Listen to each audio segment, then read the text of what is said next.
Always end the day with a positive thought. No matter how hard today was, tomorrow is full of possibilities. This is the Wisdom Worth Knowing podcast. I'm your host, Craig Chamberlain. If it's your first time joining me, welcome. Thanks for giving me a shot. You can follow the podcast on all the major social networks, including Facebook, YouTube, and Rumble. You can also follow on Apple Podcasts, Google Podcasts, Spotify, and where all major podcasts are distributed. Wisdom Worth Knowing is brought to you by Audible, where listening is the new reading. Get unlimited access to thousands of audiobooks completely free for 30 days. Sign up right now at audible.wisdomworthknowing.org. That's audible.wisdomworthknowing.org. Always end the day with a positive thought.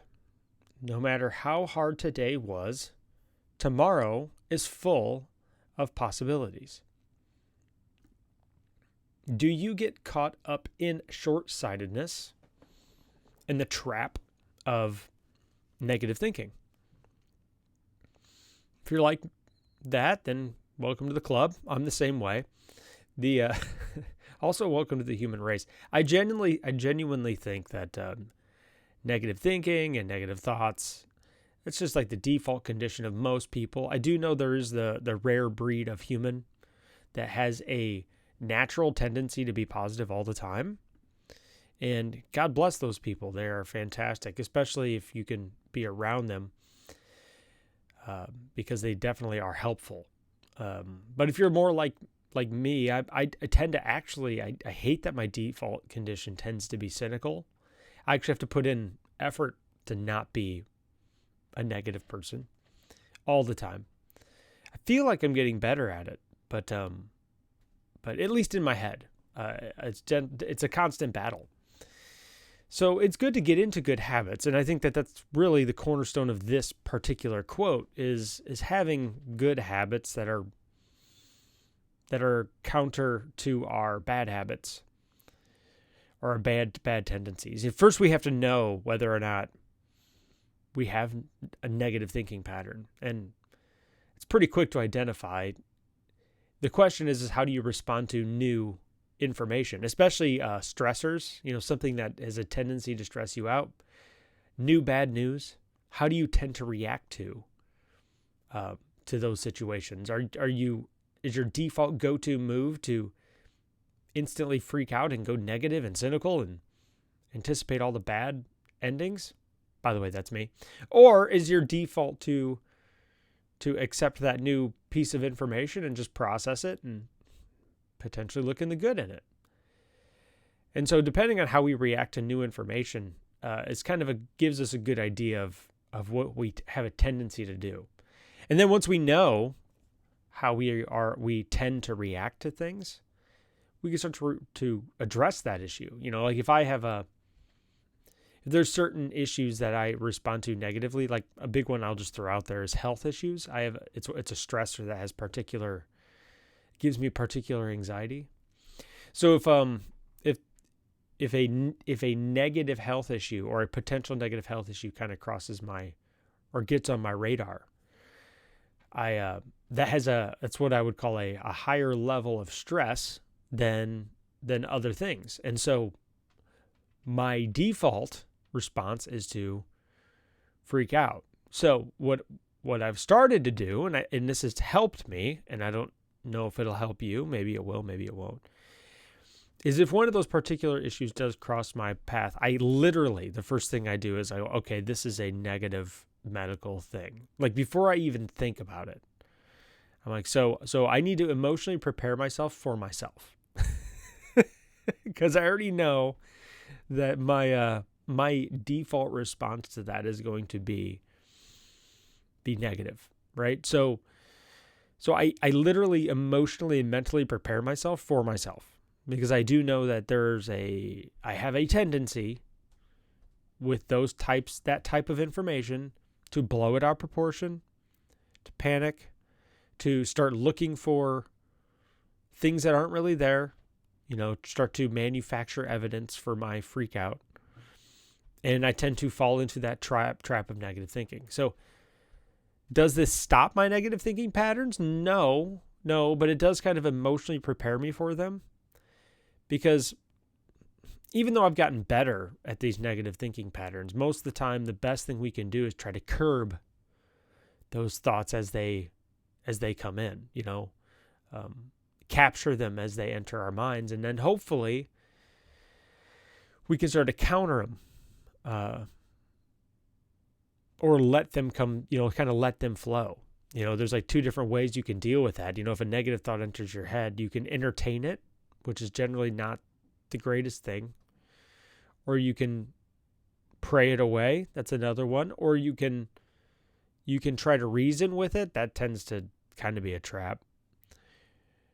Or you can come up with a reaction to it that just works for you. So a big one that works for me, by the way, on negative thinking patterns, is the majority of my negative thinking tends to be projecting to the future. It's like, okay, well, if this happens, then this is going to happen. But then when that happens, then this is going to happen. And then, so I create this like domino effect of crisis.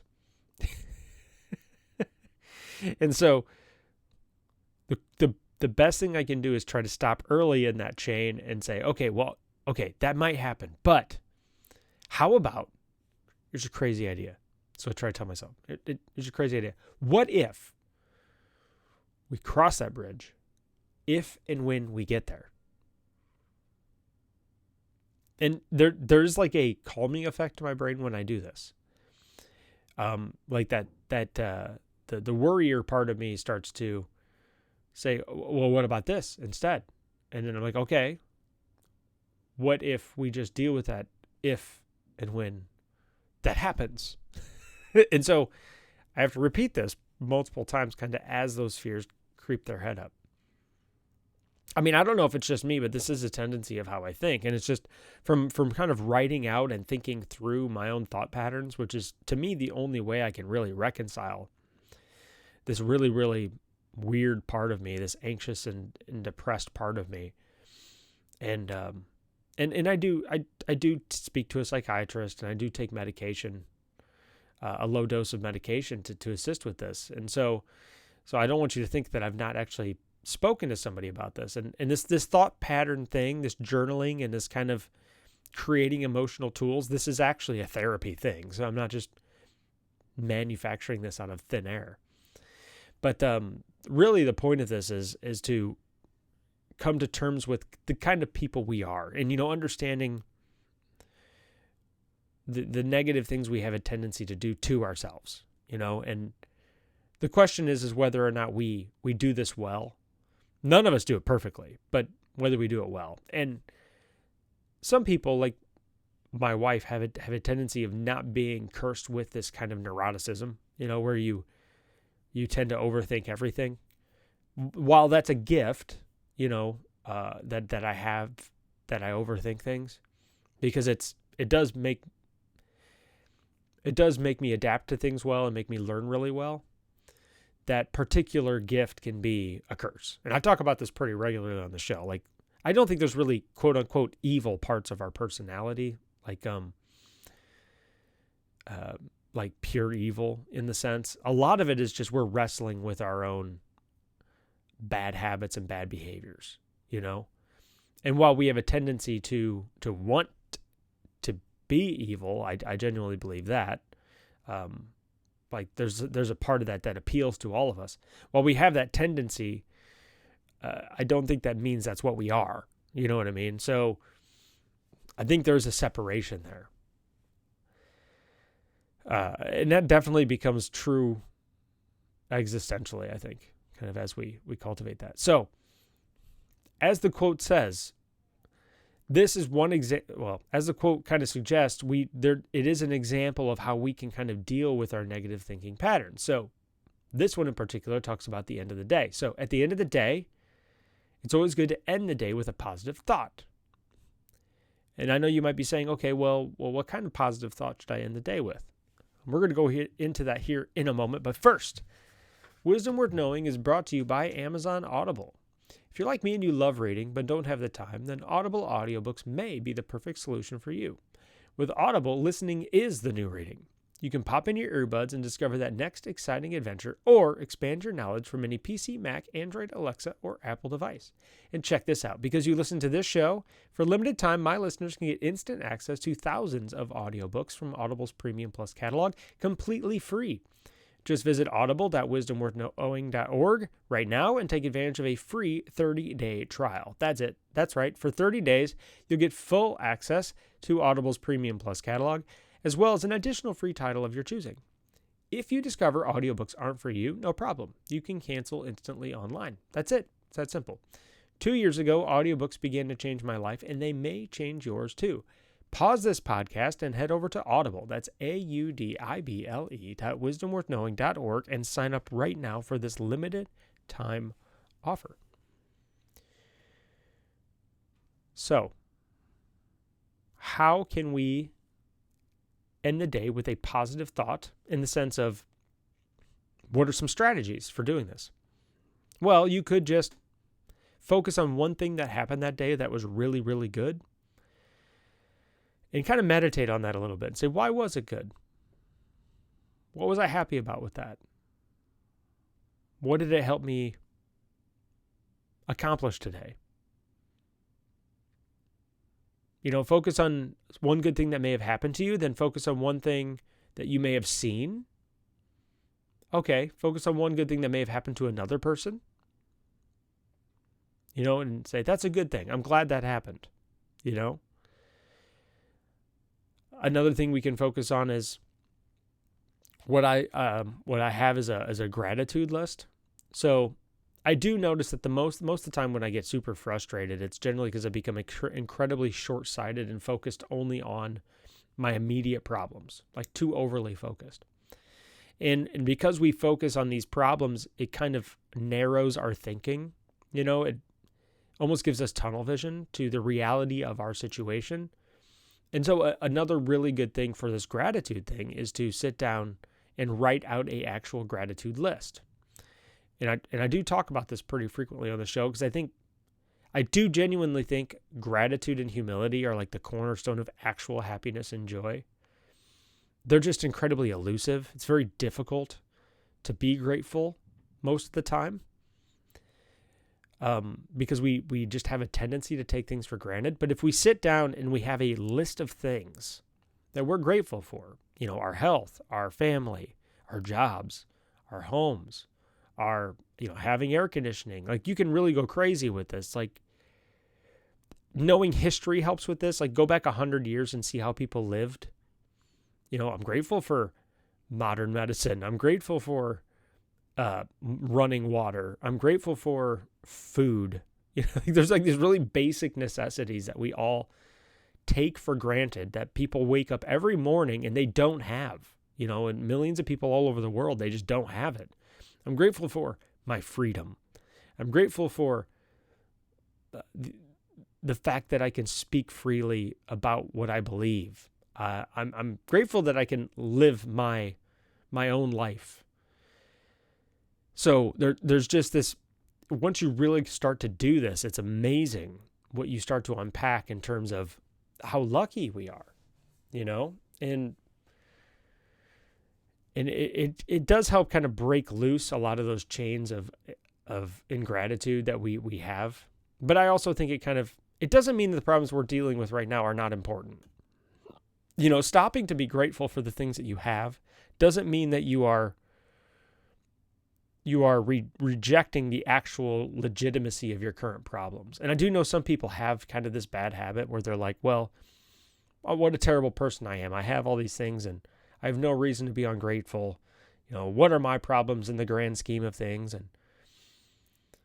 And they devalue their problems because they assume that just because they've got it so good, they shouldn't be having problems. And that's just not true. We all have our problems, and they're seemingly innocuous and they're seemingly unimportant, but they're not unimportant, because there's things that are important to us, and it's okay for those to be important to us.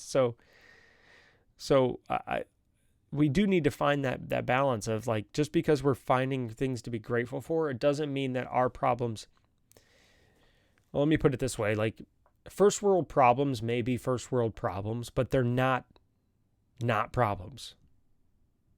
Does that make sense? It's like we can have first world problems. It's okay, as long as we know that they are first world problems. It's like you can have a problem and be frustrated with it and still be grateful for where you're at.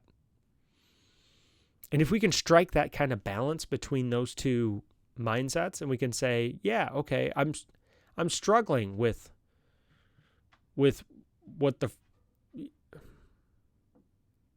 I'm struggling with different things than other people may be struggling with, but that's okay. It's like your problems don't have to fall on the higher end of the hierarchy in order to be legitimate problems. It's like, well, no, it's just, we have different problems, and that's okay. So I guess the reason I'm pointing that out is because you're important, and whatever it is that you're dealing with in particular, while it may not be starvation, it's still a problem worth addressing. It still merits your attention, and maybe in the grand scheme of things, it's not a big problem, and that's okay.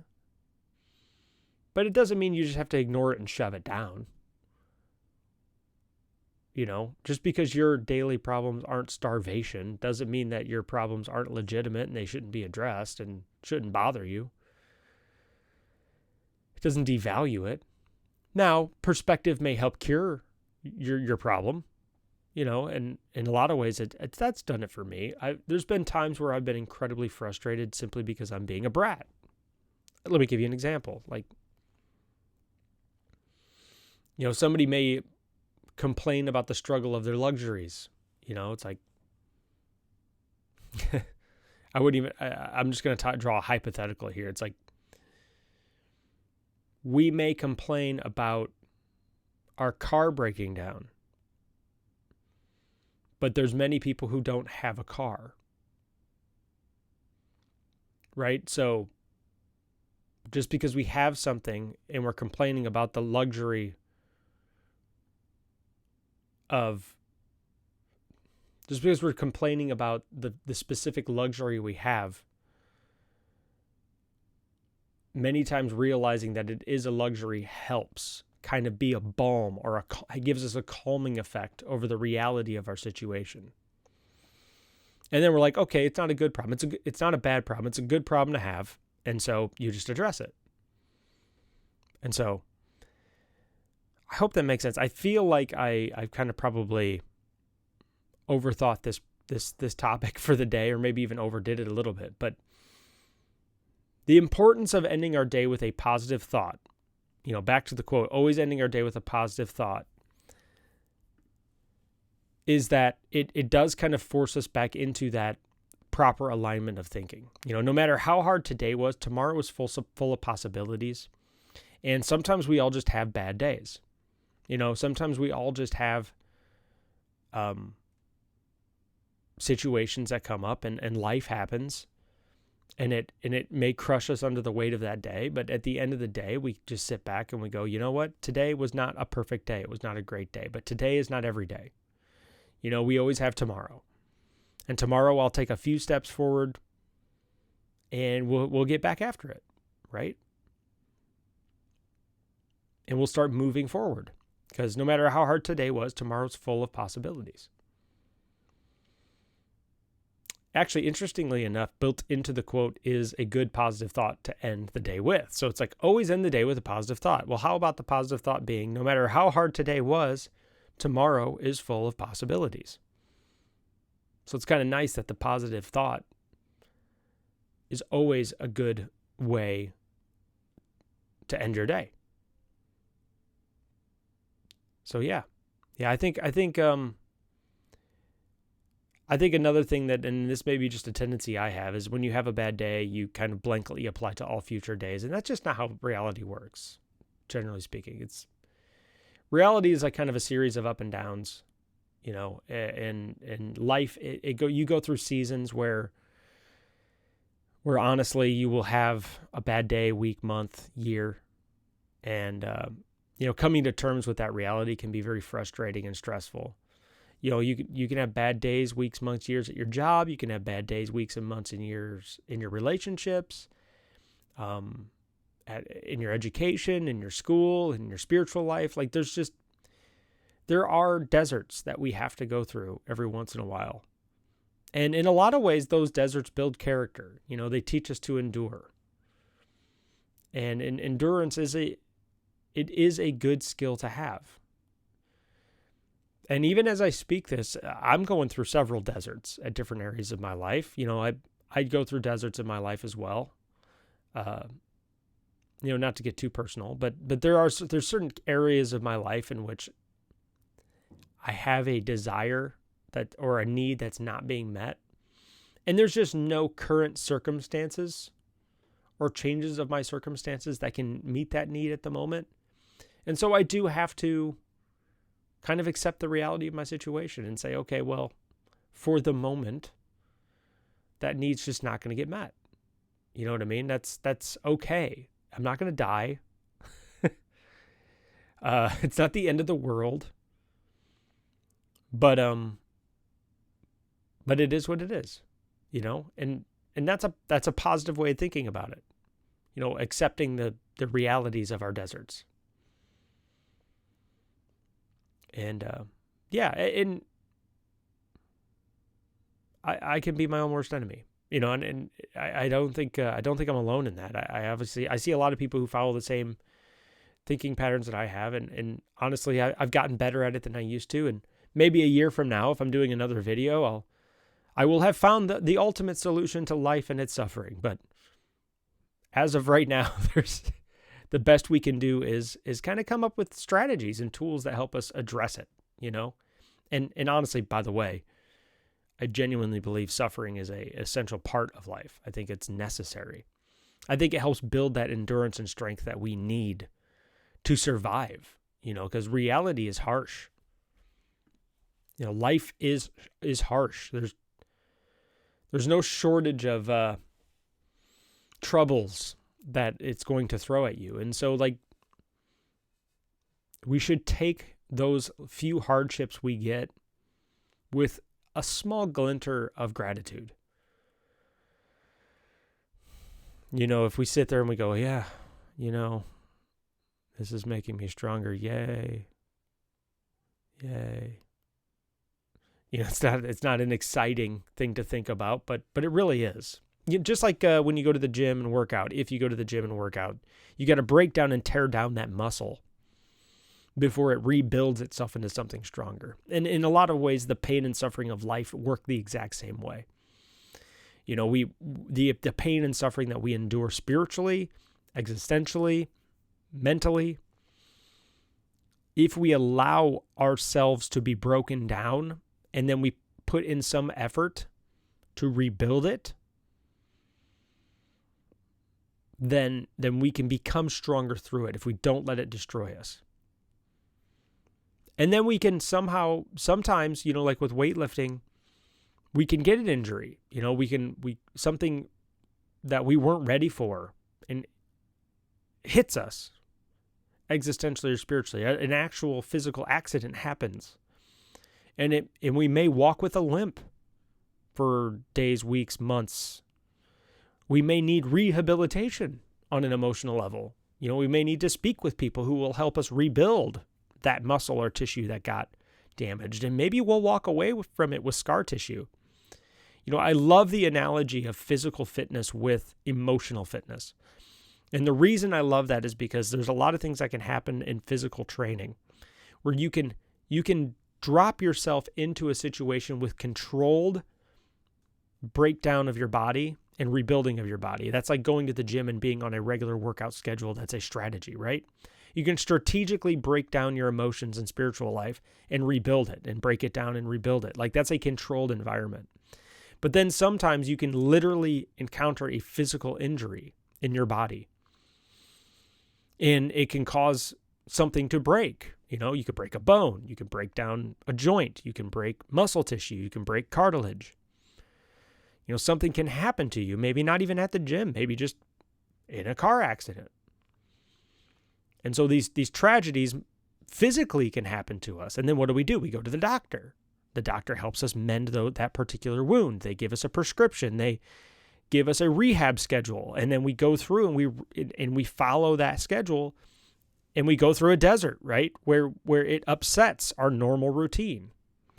And we have to figure out how to rebuild ourselves through that injury. And I definitely believe this happens on a spiritual and a emotional level to a lot of us. We experience a trauma, something that happens to us. Or we'd make a mistake and we do it to ourselves. And then as a result, we need to go see experts who have endured this type of trauma before and consult them and say, how did you rebuild yourself after this? What did you do? And the better we seek out that information and we learn to rebuild ourselves, the better we do that, the better we find the solution to the problem, we get to work on it, and we discipline ourselves to work through that every day, the stronger we will come out on the other end. Maybe we'll have scar tissue. Maybe the wound will always be there in some degree. But, I mean, look up any rehab. Like the number one effectiveness or the number one signature for successful rehabilitation is attending rehab consistently and getting to work and putting into work. Right? And so the better we address our physical limitation or our spiritual limitation or our physical or our emotional damage, the more strategic we are about approaching it, the quicker we can recover from it.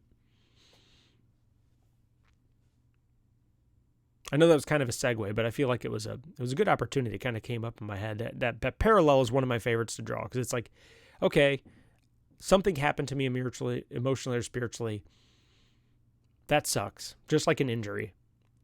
You know, let's get to work on it. Let's find out how to fix it. And sometimes you're just going to have a limp for the rest of your life, and that's okay too, because that doesn't mean you're weak.